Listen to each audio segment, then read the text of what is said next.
Hi girls, it's Maddie from MyLash and welcome back to another new episode of the beauty podcast where what's said in the lash room will not be staying in the lash room. So today I want to just film a little video, nothing too major, nothing too like full on, getting us back into the swing of things, explaining what's been going on. I've got loads of things to be talking about today. So yeah, I did have my microphones. I feel like every single video I do I have a problem with my microphones, and I've completely misplaced like the thing for it, the pluggy in thing, so I am going to order some new ones of those, so in time for my next episode they will be here. But it's so bad, I can't believe that I even let myself do this, seriously. Okay, so first things first, I obviously want to talk about like why I've been gone for so long. So I obviously started my podcast in like March, April time, I think it was like March time, and as most of you know who obviously are clients that come in all the time, or friends or family or whoever it is that's watching it, my health sort of situation has massively deteriorated from April up to the present, and to be completely honest with you, in work it's been like so hectic that filming content outside of work, like in this sort of thing, TikToks and stuff, I've been able to still keep up with, but filming like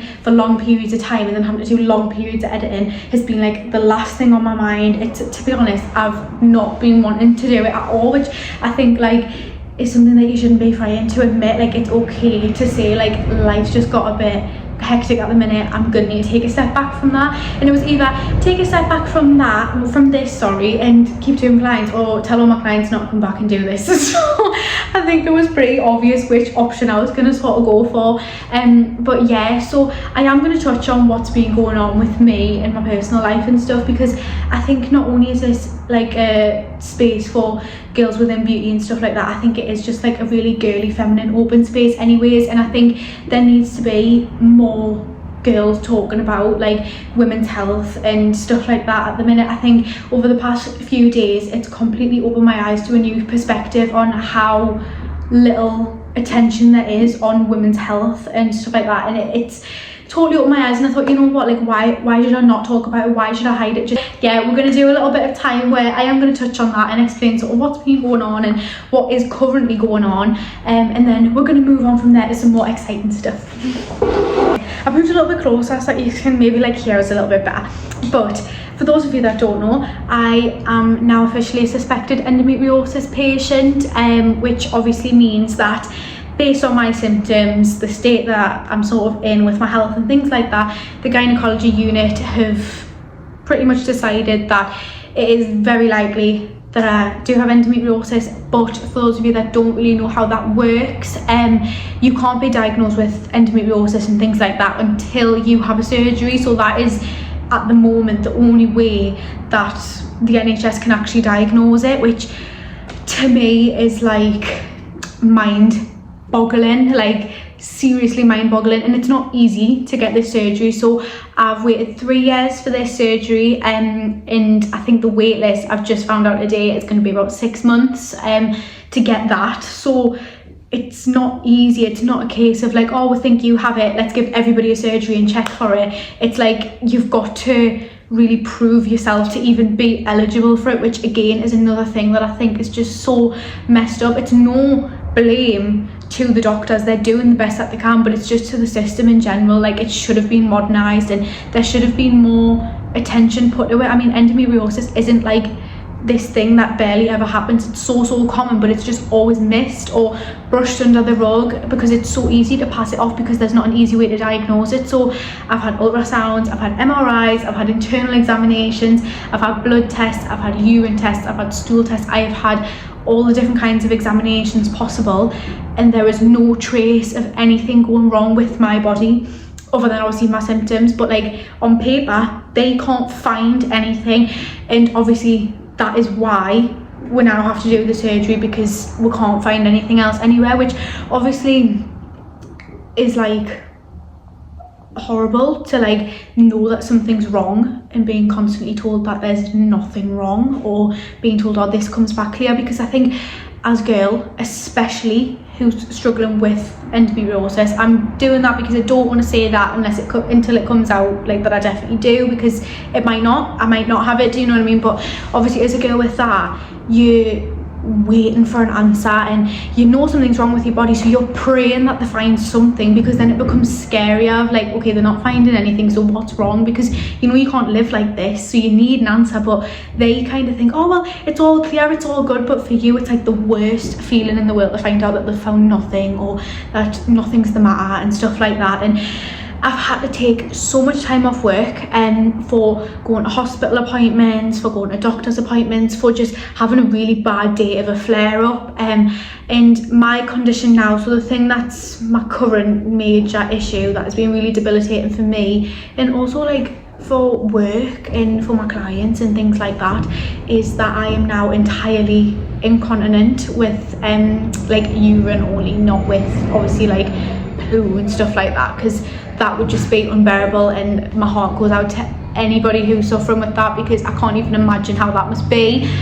But yeah, and you know what, I've had so many chats with my clients over the past few days, and I just don't know why I should be ashamed of that. I don't know why I should feel like I have to not tell anybody that, or stuff like that. And that's what's made us want to come on here and really explain like what's been going on, because not only is it helping me get things off my chest when I'm going through a difficult time, but it's also going to be helpful because there's probably girls who are going to be watching this video who are thinking, well, I've felt like that and I haven't told anybody. But like, why should we be made to be ashamed of something that our bodies have no control over? It's not my fault. Do you know what I mean? Yes, it's my body's fault, but it's not my fault that I'm doing that. I'm not lazy and just thinking, oh, I can't be bothered to go and have a wee, so I'll just let myself do it in my pants. Like, that's obviously not the case. So there's no reason why I should be ashamed of it or trying to keep it under and not tell anybody about it, because I don't think that that's going to help anybody. I think, like I've said previously, there needs to be a lot more attention given around women's health, and the fact that I'm 19 years old and in this position is like a shamble to the system. Really, it's not fair that the system's let this go on for so long. The current waiting time for diagnosis, like average on like a broad scale of things, is about 7 years, and I think like why should a girl have to wait 7 years to be heard or be believed or actually like be taken seriously? I don't think that should be the case. So I think it's important that everybody who's experiencing it does come forward with their story, and hopefully eventually we'll be able to make some change to the system and how it's run and stuff like that. And like, you know what, it's hard being a girl. It's hard enough being a girl as it is, like on a normal day, but then with all of this sort of stuff that we could be going through at any time of the day, it's just like, it's insane, and it's just manic to me that it's not spoken about enough, and it's just like, it's like taboo. Like, no, I don't agree with that in the slightest. So we're going to delve into that all today and carry on with it. Yeah, I did have a Q&A filmed, but I wasn't feeling it, and to be honest, I was going to refilm it, and I thought, no, I've got all the questions, so I will keep that for a later video. But I wanted to do this is just more of a chit chatty sort of video, where I obviously sort of go through what's been going on. So I'm finally in a position now, well, I was in a position where I felt so refreshed, I felt so rejuvenated to start filming again, and stuff like that, because as well I feel like summer's always hectic for service providers, so I was a little bit too busy to be like filming really long videos and stuff like that. But now everything's calmed down, I feel like I can sit and I can chill. Obviously over the past couple of days my condition has severely worsened, so then I have been a bit like, oh, I can't be bothered to do this. If I had it my way, I wouldn't have been in work at all this week. But this is another thing, like, that's not a decision that we can just make very lightly, because not only is it like for taking time off work, not only is it obviously like the effort you have to put into taking time off work, it takes a lot of time to obviously get in touch with clients, then reschedule the clients, then organize money for that week that you're going to be off for. But it's also like mentally a pressure, because you feel guilty. You don't obviously want to have to put people out or be an inconvenience to people by cancelling appointments and stuff like that. So there's a mental factor of it, but then also sometimes it's impossible to reschedule people within a certain time frame, so then it really does become like a total challenge to just take time off work. And sometimes it's like easier to just go in and get through it then go through the whole rigmarole of rearranging appointments and stuff like that. So I think as well, that's another whole thing that, like, as service providers, we need to find a way around this, in a way where we are entitled to take time off work without it being such a mental and physical pressure, like, on the person. Like, we're just one girl, but luckily I do have the most amazing supportive clients, and I think being open with my clients helps a lot. So if I do have a doctor's appointment that I need to go to, or if I'm just really not feeling it that day, which obviously it has to be, like, I have to be at my worst for us to just cancel for that reason. And all of my clients are so understanding, and I do make a real true effort to make sure everybody's rescheduled within the week. Absolutely, like, absolutely. But obviously when I get my laparoscopy done, we're thinking it's going to be 6 months time, so that's probably going to be in 2026 that I'm going to be getting that done.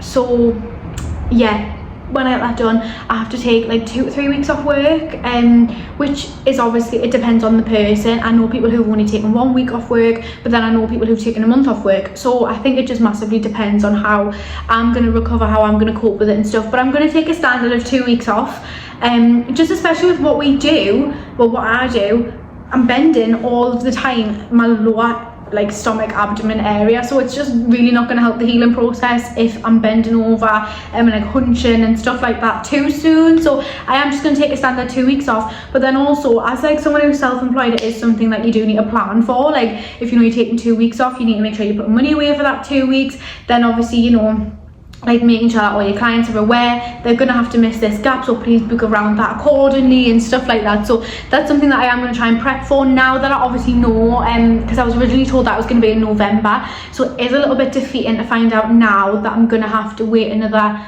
6 months of it, well, endure another 6 months of it. Is a little bit, like, disheartening, I suppose the word is, but it's fine because we're going to power through and we're going to do it. And I'm trying to get onto a little bit more of an anti-inflammatory diet, which is supposed to, like, help manage symptoms. I'm trying to do a lot more activities like Pilates and things, which is also supposed to help and like keep the inflammation of your muscles down and stuff like that. So that is all good, and I am thinking about taking this to my TikTok page and being really open about it on there, and just for my sake and for other girls in the same position's sake, and just sort of showing what I'm doing, what's working for me, what's not working for me, showing the good days, showing the bad days, all sorts of stuff like that. So I am possibly thinking about doing that. But yeah, so we're going to go on to a more positive note. On a more positive note, I am currently training in fine line and tiny tattooing, which is like the most exciting thing in the whole wide world. Like, I literally can't wait to be finished that. So my last course date is the 26th of September, so that's next Friday. Which is like so exciting, I can't wait. But the thing that I want to discuss the most is the absolute craziness that's been going around on TikTok at the minute, and like the slander towards people who are doing tattooing courses, because I kind of booked my course before all this kicked off, and now I'm like, oh my god, like, this is so bad.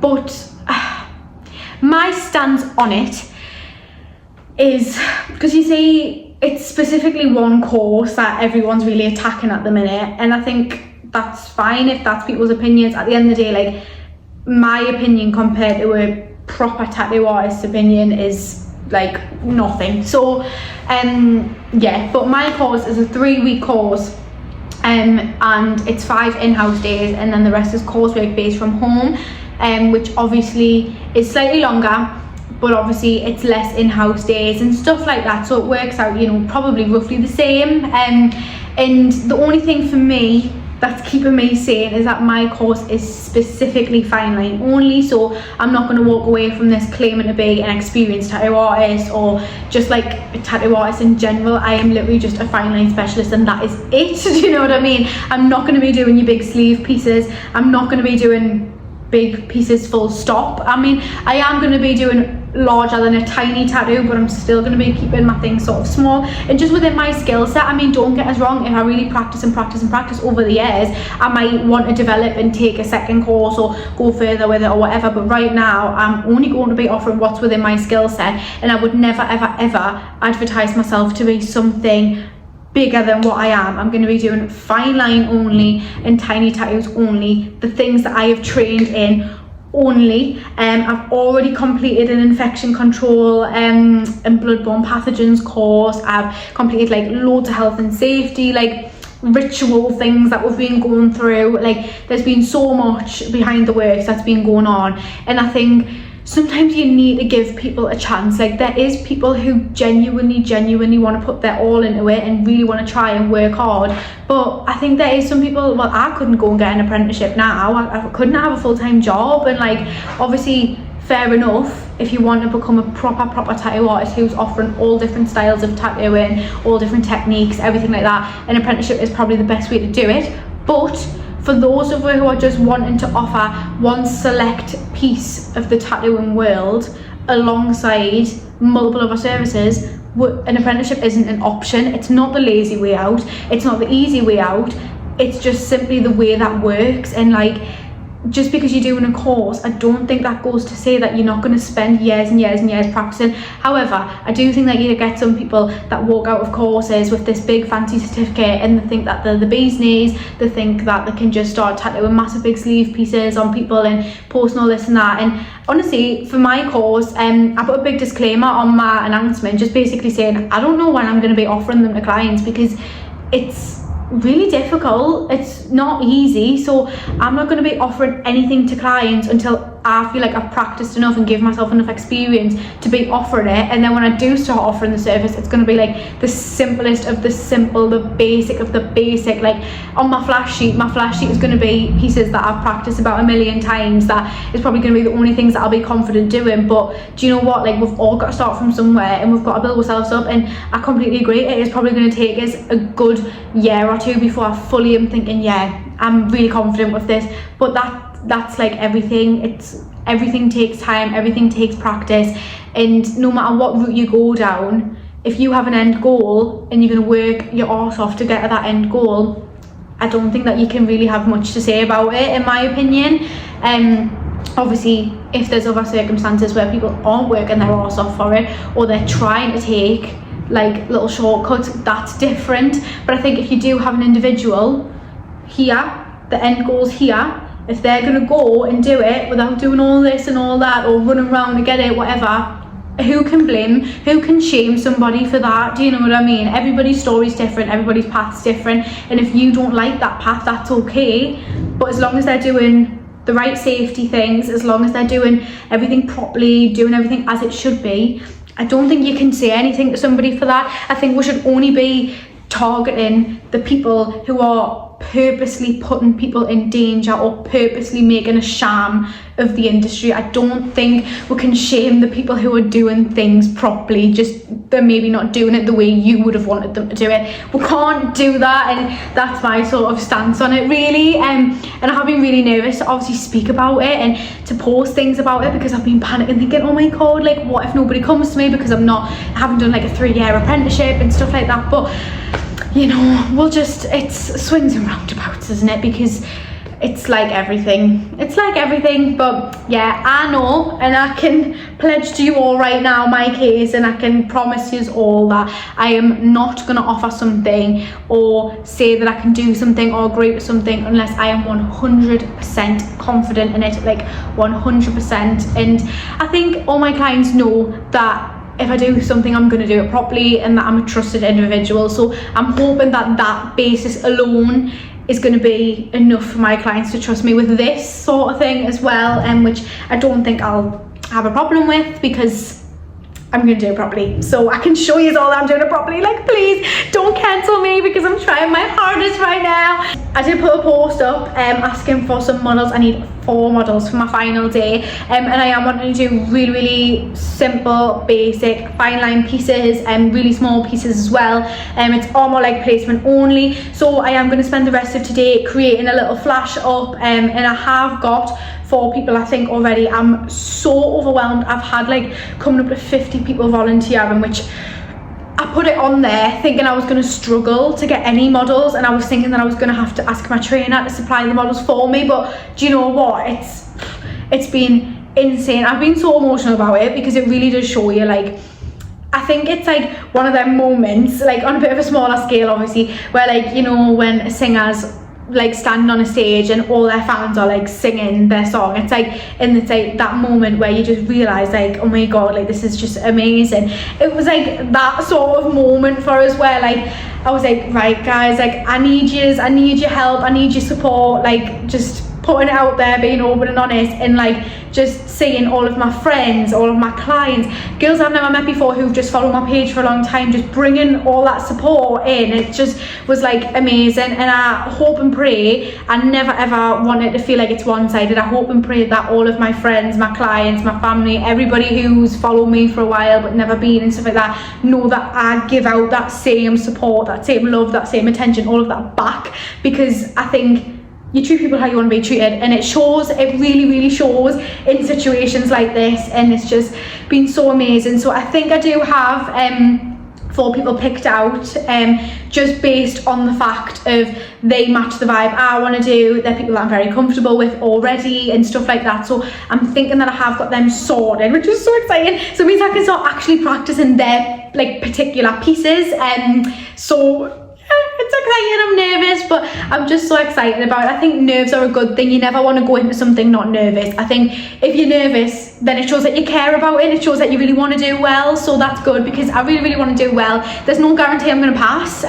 My final date is like a provisionally final date. If I don't do well enough, or if there's like some serious things that I've done wrong or need to improve on, then my trainer's already told me and the other lady who I'm training with that we will not be passing if we're not doing it properly, or if we haven't put the effort in, or vice versa. I'm hoping that the effort that we are putting in is going to help us pass, and that obviously I hope that our effort is going to reflect into our pieces and we'll be able to pass and stuff like that. So I'm really hoping for that, but I'm just going to do so much practice, and there's a lot of stuff I needed to get done in time for tomorrow that I was supposed to split over tonight and yesterday, but yesterday I just had a nightmare with like my incontinence and with my pain and things like that I wasn't in a position to sit and practice. I can't. I think if you go into something negative, like with a negative mindset, you're going to do bad. So I thought if I go and sit down and force myself to do it, I'm going to do bad. So there's just a couple of bits of like fake skin that I need to trace over and have a bit of a play with.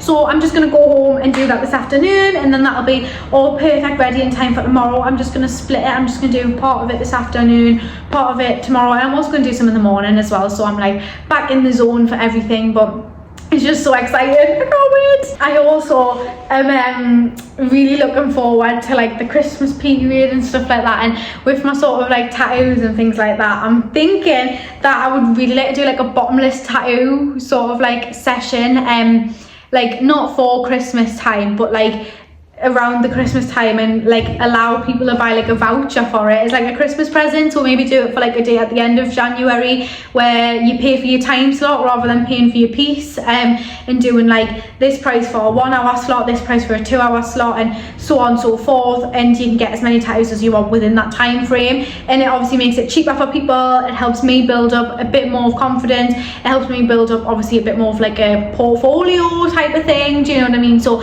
that would be amazing. So I'm thinking of releasing that around Christmas time and just putting like slots for sale, so having like 2 days and saying okay, like once the go and that sort of it, and obviously giving everyone like a proper voucher for it and stuff, because I think that would be a really lovely Christmas present for somebody as well. It'd be great. It'd be such a nice Christmas present for somebody, because tattoos are a luxury, they're not cheap, and they're obviously like a nice thing to get done. A lot of them are meaningful and personal and stuff like that, so I think it is a nice Christmas present to give somebody, not anybody, because you get some people who aren't interested at all, but obviously giving it to the right person, it would definitely be like a really nice present. But yeah, as for room planning and stuff like that goes, I obviously have to rejig the whole Mad Lash room. So what I'm thinking of doing is I'm thinking of keeping everything as is on this side of the room, but this side of the room is all going to change. So I'm moving that mirror. I'm thinking we're going to pop that mirror over near towards my nail station, and like just next to me. I'm getting some new mirrors on the wall that you guys are on right now, and I'm going to get a nice little quote to go in between the two mirrors, so they're just matching mirrors, and then I'm going to get something in between them, something nice, something cutesy, and that'll just be nice for my clients to up after getting their lashes done. I usually have to hand them a mirror, but now they can like sit up and look at themselves and be like, oh my god, I'm so pretty, and they can take photos and stuff like that. So cute.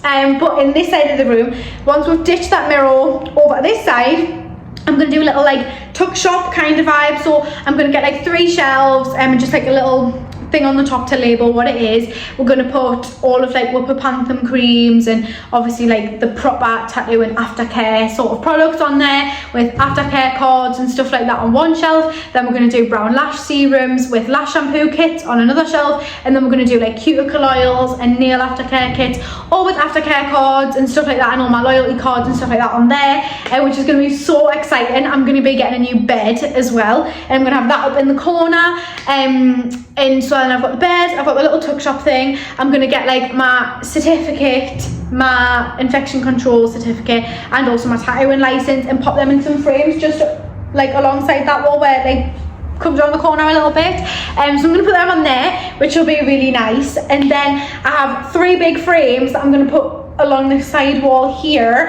and I'm going to do like a proper professional like shoot day where I have like a proper camera and stuff. So I'm gonna get somebody to come in, take some photos of me whilst I'm doing lashes, take a photo of me whilst I'm doing a tattoo, take a photo of me whilst I'm doing somebody's nails, and I'm gonna pop them up along there because I think it's a nice touch and it's personal. It's not just a print out from Amazon or something like that everybody has. It's something really personal, so I'm gonna do that, which will be really nice.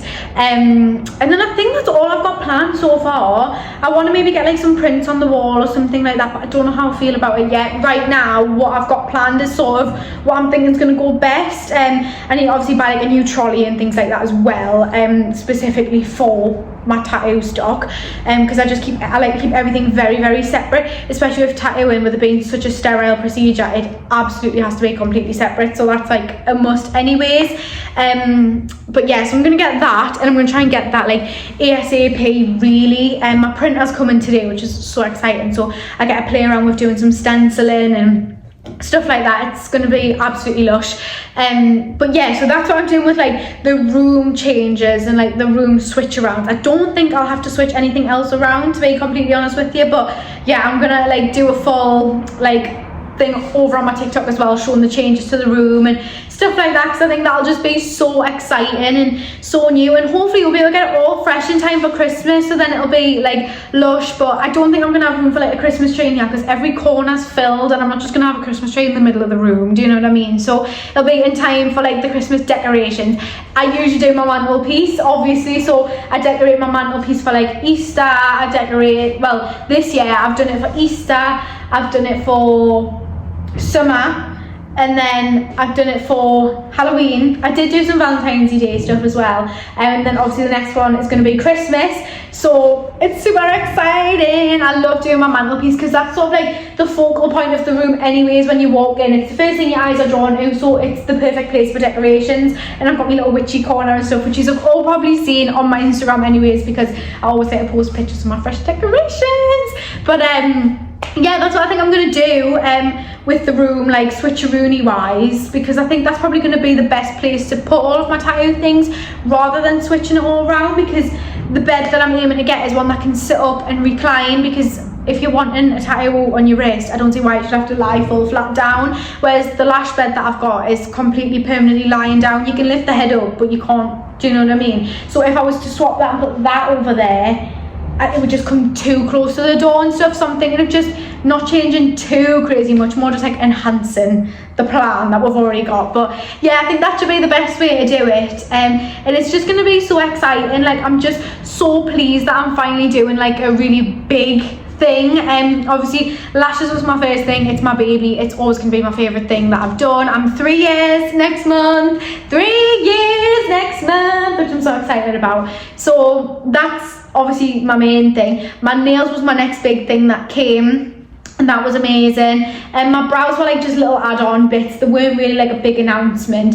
And then my hair was quite a fun announcement, but obviously I just do that on weekends and like Friday evenings and stuff like that, so it's not something that takes up like a lot of my time. So with that being said, this is currently my hair station, but I'm just going to pack that up and pop that into storage underneath my bed and bring that out obviously when bring that out when a hair client comes in and stuff like that, because like I say, it is only over the period of like 2 days or something, and not every weekend do I get a hair client, so it just shows like it really doesn't need to be there permanently. I can substitute that space. But yeah, like tattooing was just something like big, like something really big, and it's just so exciting because I think when you're a beautician, you like to have your services like your lashes and your nails and stuff, but as time goes on and you get more into the full-time side of it, you do need a service that is really like a big service. So a lot of the times it's aesthetics or skincare or like semi-permanent makeup, which is obviously something that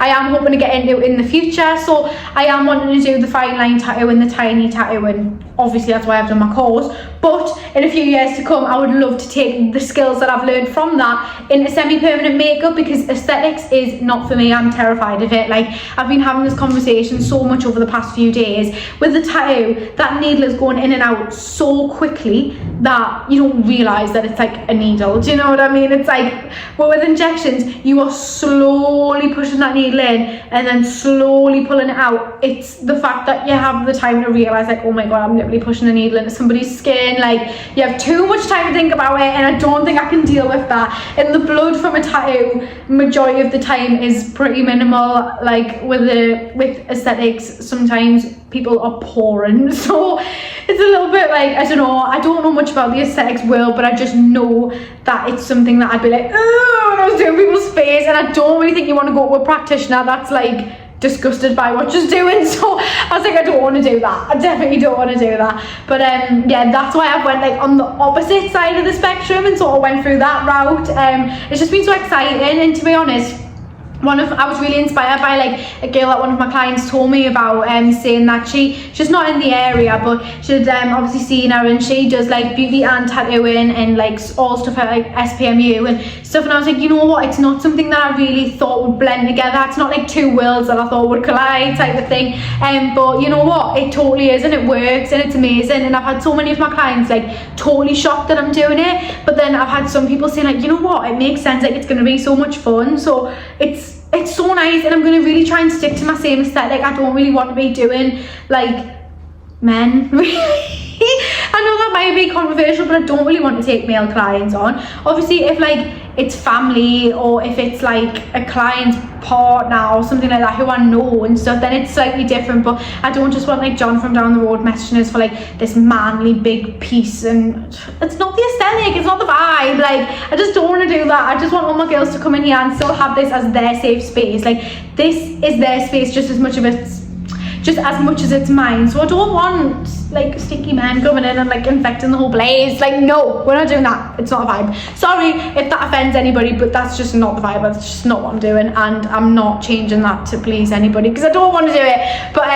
yeah, so it's just all very exciting, and yeah, I think that's all I'm going to obviously touch on today. I've got a nice little bit of content where I've updated you on what's been going on, but what's also coming up. So my next video that I'll be posting will be a Q&A video. I did originally say when I first started this podcast that I was going to try and stick to doing weekly videos.